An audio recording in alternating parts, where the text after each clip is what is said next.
Bonjour les amis, on va aller rouler un petit peu. On va faire un petit tour à vélo dans le coin. Ah oui, il est marrant mon vélo. C'est un Fujin de chez Challenge. Il faut savoir qu'Edgar et moi, enfin mon fils et moi, on ne roule qu'à vélo couché. Ça change la vie. On aligne des kilomètres, des milliers de kilomètres même, je peux dire. Voilà. Allez, c'est parti. Bienvenue à bord. Je vous emmène un peu avec moi.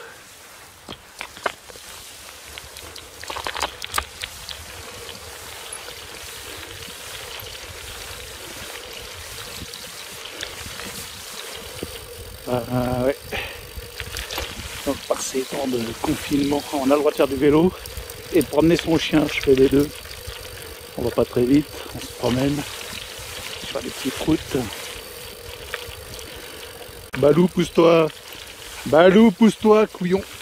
Ah, c'est tout devant moi. Balou! Putain, mais il ne poussera pas. C'est ma route. Bon, je vous reprends. Je voulais vous faire un petit tour du coin à vélo, quelques kilomètres. Et puis, j'ai eu un petit problème technique.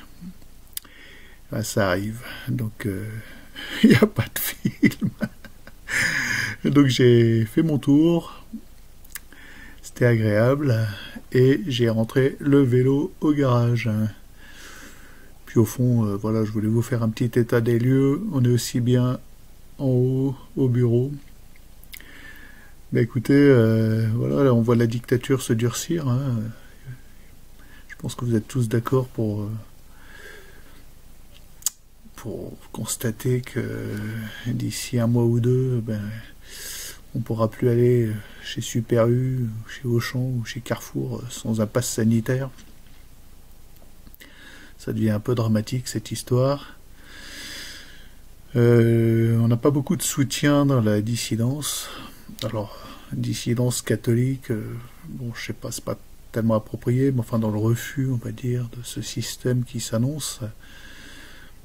Il y a Philippot, toujours en tête, hein, et c'est le seul, je pense, honnête et sincère dans l'histoire. Il faut quand même le souligner. Bon, évidemment, moi, je vous l'ai déjà dit, je ne suis pas républicain, mais je ne vais pas cracher dans la soupe.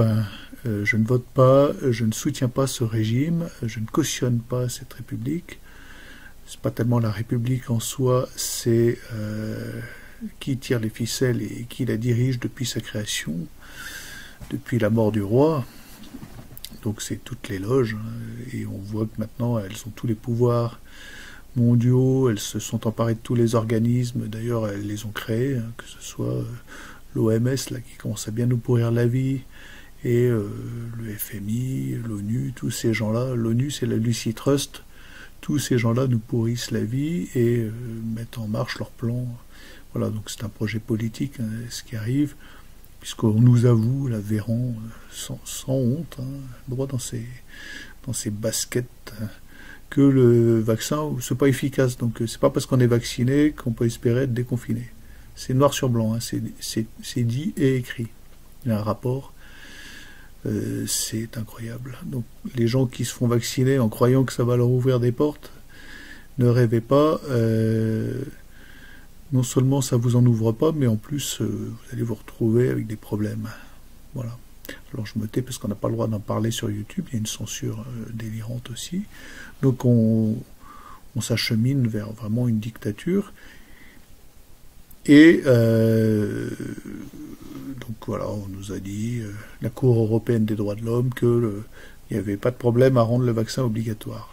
Aucun souci là-dessus dans une démocratie. D'accord ? Donc il faut s'attendre à avoir un vaccin obligatoire sous peu. Voilà. Ça laisse sans voix, hein. Bon. Donc voilà, le seul soutien qu'on ait, qui lève tous les lièvres, c'est Philippot pour le moment. Voilà. Je pense que c'est l'homme politique le plus droit, le plus sincère et le plus dans la vérité. Donc, écoutez, c'est un allié. C'est pas le moment. On en a un. Voilà, on n'en a pas 36. Tous les autres se battent pour savoir s'il fallait reconfiner plus tôt ou plus tard. Mais voilà, ceux qui se rendent compte que ces mesures, toutes ces mesures, sans exception, sont absurdes, n'ont aucun sens. Nous interdire de nous déplacer à 10 km, de sortir de chez nous, des couvre-feux, enfin, ça n'a mais aucun sens, il faut m'expliquer, aucun sens. Aucun sens. C'est délirant, comme d'hab. Bon, enfin, donc c'est politique, hein. Il y a vraiment un projet derrière, on le sait. La France est en tête de la connerie, hein, parce qu'il y a tout un tas de pays. J'étais à la même époque, quasiment l'année dernière, en Floride. La Floride, c'est open, hein, total. Ils ont dit il n'y aura pas de passeport, de passe sanitaire, de vaccin obligatoire, de masque obligatoire. Vous rouvrez tout et vous agissez en conscience. Si vous avez peur, vous pouvez rester chez vous. Si vous croyez qu'un masque va vous sauver, ben vous mettez un masque, pas de problème. Nous en France c'est l'inverse, confinement absurde, mais c'est sans fin, ça n'arrêtera jamais, ça n'arrêtera jamais. Alors on est bien d'accord, là on est encore dans l'octave de Pâques, on est samedi, on est bien d'accord que le salut ne peut être que spirituel, ne peut venir que du Christ ressuscité, on est d'accord, mais humainement il faut quand même se battre. Et c'est pour ça que moi j'apporte mon soutien à Monsieur Philippot, il n'y a pas de problème. Bon, c'est un peu loin les manifs, il faut se déplacer pour aller à Clermont et ailleurs. Donc moi je manifeste sur mon vélo. Je le soutiens, au moins par vidéo. Je continue ma politique de rentrer sans masque, de ne jamais porter de masque. Je continue... ça marche pour le moment, mais personne ne m'a jamais rien dit. Hein. Je suis allé chez le dentiste quand est-ce hier, ni dans la salle d'attente, ni personne ne m'a rien dit, ni en entrant, ni en sortant, pas de masque. D'ailleurs, la dentiste, on a bien rigolé, parce qu'elle et tout son staff, hein, tous les assistants dentaires, enfin toutes les personnes qui étaient présentes, ils portent des masques, ils sont un peu obligés, mais... pour les vacciner, il faudra leur courir longtemps après. Elle m'a dit, la dentiste, clairement, alors elle m'a dit, je vous répète ses propos, c'était amusant, moi j'écoute, hein. Donc c'est clairement une volonté d'annihilation de 7 milliards d'êtres humains, de la part d'une gentille jeune dentiste. Voilà, je lui ai répondu, bah, écoutez, j'osais pas vous le dire, vous m'auriez traité de complotiste. Mais c'est clair qu'il y a un projet qui ressemble à ça derrière, c'est évident. Aussi énorme que cela soit, on voit déjà les ravages de ces vaccins, hein. On ne nous en parle pas. Des morts par thrombose, par caillot, mais en pagaille, en pagaille. On ne vous dit pas tout, vous ne savez pas tout. Et puis les effets à long terme, j'attends de voir ça, hein. Les cobayes, ah oui, elle nous a dit aussi, la dentiste, je suis pas une cobaye et nous ne sommes pas des cobayes. Voilà, bon, écoutez, je rajoute rien, hein, on est d'accord. Voilà. Qui veut se faire injecter un produit expérimental, mais qui gobe ça, voilà. Un produit expérimental, je pense qu'il n'est même pas expérimental, quel que soit le produit, c'est quelque chose qui a été testé bien avant l'apparition du virus. Bon, on ne saura pas, de toute façon, on n'est pas dans le secret des dieux, mais on voit que le crime profite, il profite à ces instances mondialistes, et tout ça c'est généré par des gens qu'on ne peut pas nommer, hein, qui œuvrait au laboratoire de Wuhan, qui c'était le mari de qui et la femme de qui est maintenant à l'OMS avec un poste, et qui sont ces gens, qui sont-ils? Bon, alors, je pose la question, vous pouvez me traiter de ce que vous voulez, mais c'est une réalité, c'est un fait, et puis c'est culturel, c'est une haine antéchrist, antichrétienne. Ah oui, alors, puisqu'on en parle, vous avez vu qu'à Israël, en Israël, ils se sont trouvés un rabbi. Alors, on n'en parle pas beaucoup, mais ils l'ont élu roi. Donc c'est un jeune rabbi qui connaît la Torah par cœur et qui la commente. Alors, tous les rabbins lui serrent la main, lui baisent la main. Vous regarderez, c'est sourcé, il y a des vidéos, c'est amusant. Et voilà, c'est le nouveau Messie, le Mashiach est arrivé, enfin, chez les rabbins. Il était temps. Hein. Bon, en attendant, nous, on a un pape qui fait des siennes encore. Hein. Je vous mettrai le lien, là par contre, ça c'est important, je vous mettrai le lien du blog de Jeanne Smith, sur lequel elle traduit une lettre de François Bergoglio au FMI, qui est un vibrant appel à une société mondialisée, à un nouvel ordre mondial. Hein. C'est ni plus ni moins, pas un mot de catholique, une fois de plus, donc voilà, maintenant c'est signé. Comme disait Monseigneur Lefebvre, il est impossible qu'un pape dise et écrive de telles choses. C'est des paroles textuelles, hein, c'est ce que disait Monseigneur Lefebvre. Et s'il le fait, il n'est pas pape. Il n'y allait pas par quatre chemins. Je pense que là, Monseigneur Lefebvre vivant, il serait fou. Il serait fou. Bon. Écoutez, béni soit-il, merci à lui d'avoir maintenu la flamme de la tradition. C'est tout ce qui nous reste à nous, hein, la tradition, et on est obligé d'y retourner. C'est impossible de retourner en paroisse, dans ces églises covidées, flippées, c'est impossible. Donc, nous, on s'est rapproché de la tradition, et puis on essaye de ne pas se faire choper. On est en petit comité, de toute façon, on est chez des particuliers, et on a un abbé qui nous célèbre la messe dominicale, la messe de Pâques, etc. etc. C'est chez nous, ça se passe dans le feutré, et puis il n'y a rien, de toute façon il n'y a rien d'illégal. Hein. On a quand même le droit de recevoir chez soi un abbé et d'assister, de participer au sacrifice de l'Eucharistique, célébré chez soi, non? Oui, enfin j'espère. Au point où on en est, on peut s'attendre à tout. Hein.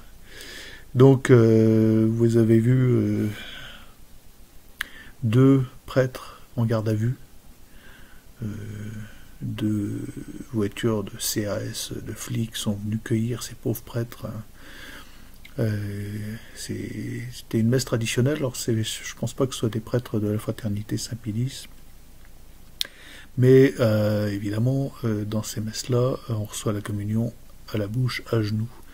Et donc un couillon, une espèce d'abruti, délateur, un commissaire de la République, un commissaire politique, quelle honte à lui, quoi, honte à lui, est allé dénoncer, crier au scandale, parce que voilà, c'est un cluster, alors clameur publique, un cluster. Il y a un mois, personne ne savait ce que ça voulait dire, un cluster. Maintenant, tout le monde crie au cluster. Voilà. Un foyer de contamination, j'aimerais bien voir combien de contamination il y aura dans cette cérémonie pascale. Donc 2 prêtres en garde à vue, ça commence, hein, et accusation mise en danger de la vie d'autrui. Voilà où on en est. Donc mes amis, rentrez en résistance à partir de maintenant. On est comme en Vendée, hein, la messe c'est dans les chemins creux, dans des chapelles privées, organisées entre nous, dans le feutré, et une assistance triée sur le volet, on n'invite pas n'importe qui, on ne fait pas venir d'éventuels délateurs. Et puis on invite les flics aussi à venir à la messe, parce que ça leur ferait peut-être du bien. Peu importe, de toute façon, au point où on en est, on trouvera toujours des petits capots prêts à sévir, à coller aux honnêtes citoyens une amende pour non-respect d'un port de masque en pleine campagne.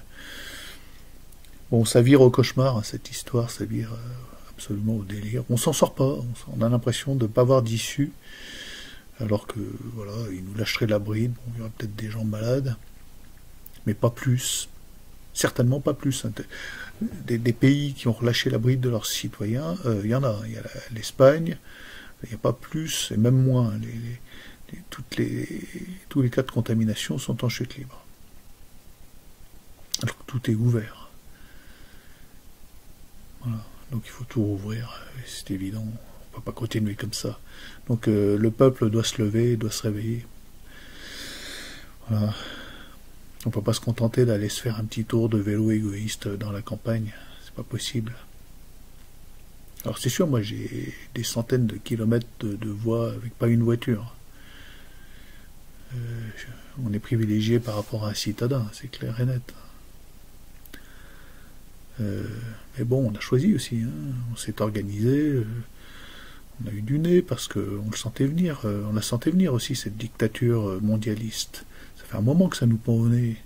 Là, le prétexte tout trouvé, du Covid, voilà, c'est du pain béni pour ces gens. Mais autrement, il y aurait eu autre chose, puis ça va s'aggraver. On va vers la crise économique, on va vers le Great Reset, on y va droit. Bon, enfin voilà les amis.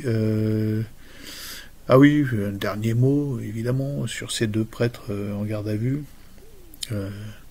Monsieur au petit, je vais pas dire monseigneur, parce que là maintenant, non, moi, je suis convaincu que ce type-là est un laïc. C'est évident. Il y a trop de signes, trop de compromission, et voilà. C'est un bon toutou de la maçonnerie et de la République. Il en a rajouté, il a dit oui, il y aura des sanctions dans l'Église, une enquête.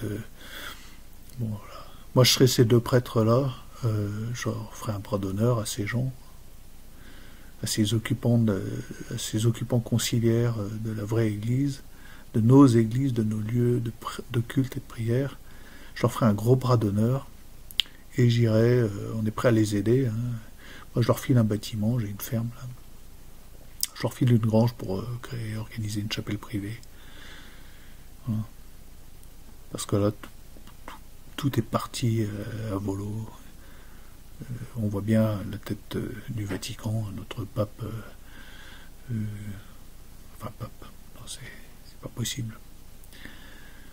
Le vaccinolâtre. Fou, qui écrit des lettres au FMI. C'est pas la peine, quoi. Voilà. Bon, allez, je vous laisse, ça fait déjà 16 minutes. Venez en commentaire, essayez de mettre un peu d'espoir dans tout ça. Bon, il y en a de l'espoir, hein, je vous le dis quand même, il y en a.